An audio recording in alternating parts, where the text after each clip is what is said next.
راځم د یو قدمن ورور پښتنې ته. خالد خان ارمان وایي بونیری او حسن خان وایي چې بیا امریکا، عربستان، ترکیه او پاکستان په شریکه غواړي چې افغانستان اسلامي امارت نظام ړنګ کړي او خپل لاسپوڅی راولي. داسې ولې کوي؟ موږ ولې په ارامه نه پرېږدي؟ الله بیا په افغانستان کې جنګ را نه ولي. امین. قدرمن وروره، دا هم د پاکستان د پروپاګند یو حصه ده، د تبلیغاتو یو حصه ده. نه عربستان سعودي د افغانستان په مقابل کې په دې برنامه کې موجود دی او نه ترکیه موجوده ده. دا چې بونیری دا خبر د کوم ځای نه کړی دی. حسن خان خو ښکاره خبر ده چې د عیسی ګوډاګی دی، پپټ دی، یو پاپي دی، یعنی کوترکی دی. او دا کوترکی هماغه شی غږیږي چې څه شی عیسی ورته وایي. دا نه خپل ایمان لري، نه افغانیت لري، نه پښتونولي لري او نه د انسان دی. دا مطلق یو حیوان دی. یعنی حسن خان یو حیوان دی. ما تاسو لیدلی ما ورسره په ډېرو مرکو کې عیسی اخیستې ده، داسې ناستې لکه موږک غوندې، اواز ترې نه وځي. لپاره څه چې دی ښه پوهېږي چې مونږ څه وایو هغه حقیقت دی، او دی چې څه وایي دی منافقت کوي، د ایمان نه لري، دی د پیسو په مقابل کې ځان یې خرڅ کړی دی. یعنې دا د ګلخانانو کې اعلی ګلخان دی، ډېر اعلی خاندان ګلخان دی.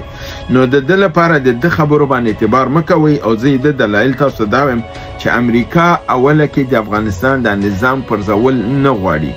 دا نظام پرځول، دا خبره ما بار بار کړې ده تاسو. دا ځلې که پرځول دي د پاکستان د نظام پرځول دي، د افغانستان نه دي. که امریکا وغواړي چې افغانستان نظام را وپرځي یا دا دلته کم تغییر راولي، ترکیه ته او عربستان سعودي ته ضرورت نه لري چې دا کار وکړي. همدغه پاکستان په لاس باندې ډېر په اسانه باندې دا کار ډېر ساده توب سره کولی شي. خو پاکستان ته دا اجازه تر اوسه نه ده شوې. پاکستان له دې لپاره چې خپل وزن زیات وښیي، دا وایي چې پروپاګندا کوي چې امریکې د ترکیه او د ترکیه د افغانستان سره څه غرض لري.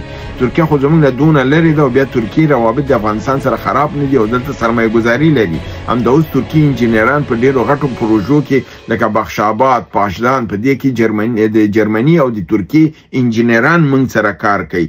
نو په لحاظه دا یو پروپاګند دی. بله دې یو مهم ټکي ته متوجه اوسئ. که چېرته فرض وکړئ، زما خو تاسو ته وویلې چې دا د امریکې پلان نه دی. امریکا که وغواړي دا کار بې له ترکیې او عربستان سعودي هم کولی شي. عربستان سعودي دلته کوم رول نه لري، ترکیه دلته کوم رول نه لري. که رول لري خپل امریکا او پاکستان یې لري. که امریکا وغواړي دغه پاکستان چې تقویه کړي، دغه کار د پاکستان په ذریعه ډېر په اسانه کولی شي. ولې پاکستان ناکامه دی؟ لپاره دی چې د امریکا اجازه نشته. خو بالفرض تاسو دا فرض وکړئ دا امریکې د ترکیې او د دې سره دا پلان ونیوه، بیا نو تاسو دا هم مه هېروئ چې سیمه کې هندوستان، روسیه، چین، ایران او منځنۍ اسیا 5 ممالک دي. 10 مملکت د سیمې د دې شي خلاف دي. نو آیا په داسې موجودیت کې یوازې پاکستان کولی شي کامیاب شي؟ ځکه چې تاسو د اسیا میانه منځنۍ اسیا ملکونو ته لاړ شئ، هغوی څه وایي؟ موږ دې سیمه کې بیا دوباره بېثباتي نه غواړو او دا بېثباتي باید دلته را نشي. افغانستان باثباته غواړو، استحکام غواړو، تر څو زموږ رونق او تجارت دلته وشي. روسیه د دې مخالفه ده، هند د مخالفه ده، چین د مخالف ده، ایران د مخالف ده. نو په هغه صورت کې تاسو ماته وایي چې د 10 مملکت د سیمې مخالفي او پاکستان د امریکې په اشاره کار وکړي، آیا موفق بشي، کامیاب بشي؟ فکر نه کوم. که اورم بلیږي، پاکستان ته به اور زیاتیږي، کمیږي به نه.